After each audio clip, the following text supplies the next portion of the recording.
Hello, I am Vianna Renaud, and I am here with Stephanie Deveze, and we are very excited to be here presenting to you at the 5th Global Summit on Student Affairs and Services regarding the commonalities in the approach to work-based and placement learning within higher education, specifically looking at the EU and the UK. This session will discuss and explore the current trend that we have seen around the globe, but particularly in our territories regarding standardizing the good practice for university students when they are out on work experience, internships, placements. By working with key stakeholders on our campuses regarding students, academic staff, professional association bodies, and everyone else that comes into the picture, we know that we are all aimed towards providing the guidance that can best support the student during their time at work. So first off, I'm going to talk about ASSET, and this is the Work-Based and Placement Learning Association in the UK. And our aims are to provide a strategic leadership and a national voice as the experts regarding good practice when it comes to placements, looking at the concerns that the students have, that the academics have, whether or not the students are obtaining their learning objectives for the experience. Lots of opportunities are given for those that work within the field to meet up, to discuss what they have been observing, check out ideas, and essentially just to provide a platform so that we are all on the same page.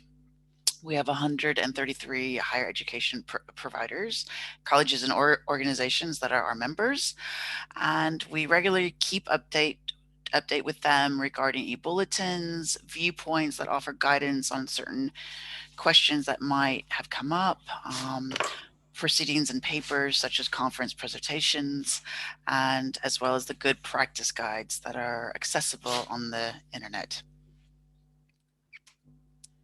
And now Stephanie's going to be speaking about her sprint program that does something similar, but she will explain. Yeah, thank you very much, Vianna. So I'm very, very glad to be with you today. I have had the opportunity to coordinate a European project, including UK at those moments, which was aimed on the best quality internship practices in Europe. And the aim of our project was to build way to standardize the best practices. As you can see, our project was from 2017 to the end of 2020 because of the pandemic. So what is very interesting in what we have done was 4 points, as you can see: create a European quality framework for internship that can be recognized and accepted by host organizations, so the employers of the future intern, establish a strong partnership among organizations that works in this field. So we have built some tools that you will find at the end of a presentation.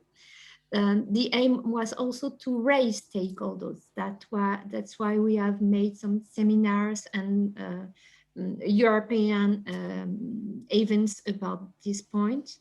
So it's very important to have youth universities or other schools or higher education institutions and employers which have to work together on the scope of internship. Analyze, report, disseminate the most of best practices that we have found and the tools that we are created. And we have also trained the colleagues. We can also train more and more if it's possible in the next months. Wonderful. And it was really, really great for us to work together on this Yeah. presentation, because we were able to see that ASSET and Sprint are doing very similar work.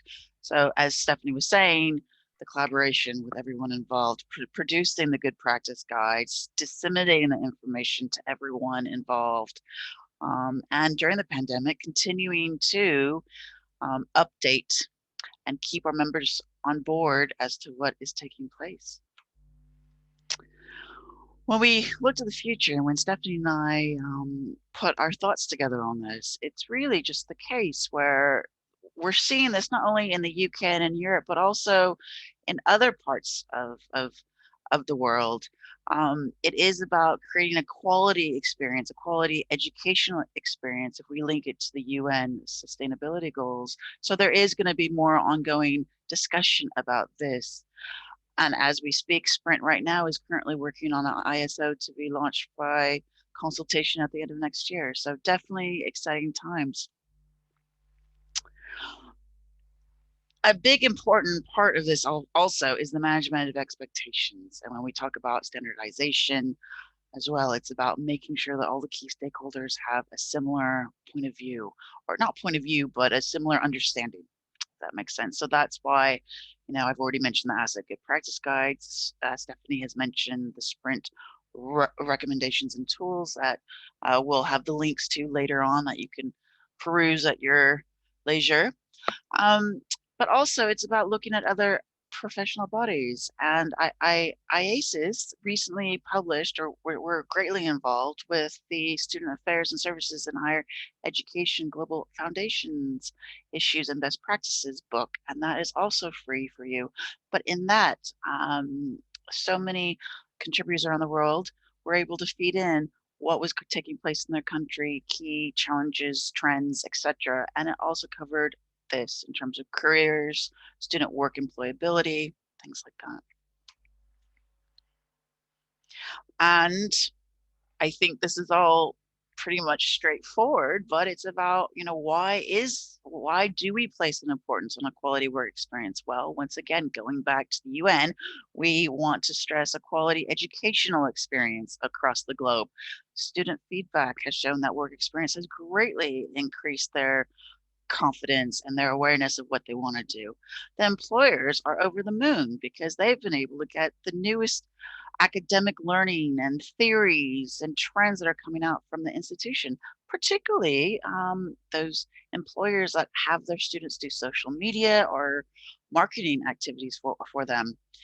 And the academics, whenever the students go back to campus, academics more often than not have commented that their students are more focused, they're more determined on doing a wonderful final year project or academic work. So all in all, this supports our international community. Unfortunately, we had COVID hit, so that has changed the way of work, as we all know, not only for ourselves, but also for our students. So the main thing for us and for Stephanie and I have been, once again, just making sure our members know about the trends, making sure our students and employers perhaps know about any financial funding that the governments might be offering, and really how can we best manage and change our expectations to support the student in this time of crisis. Here's a list of resources, and I'm just aware of time, so we're just going to keep on going. So resources, by all means, please have a look. Not to mention Sprint.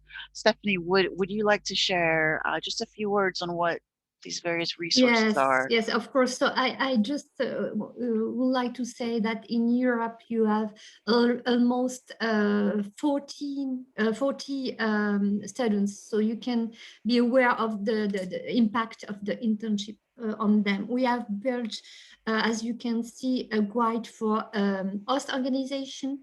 It is in English, it is in French, it is in Italian, in Slovenish, and in the German.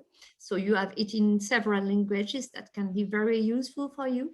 We have built a guide for the universities too, a guide for about all the practices that have been found in Europe and in UK and in Switzerland too.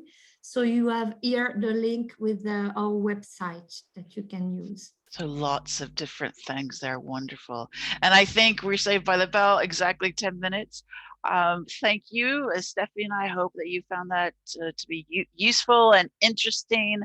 And as we all know, the online environment, I do have to apologize for my dog in case he was making noises during this. But in any case, we do thank you for your time today. Thank you very much. Thank you and see you later. We hope so.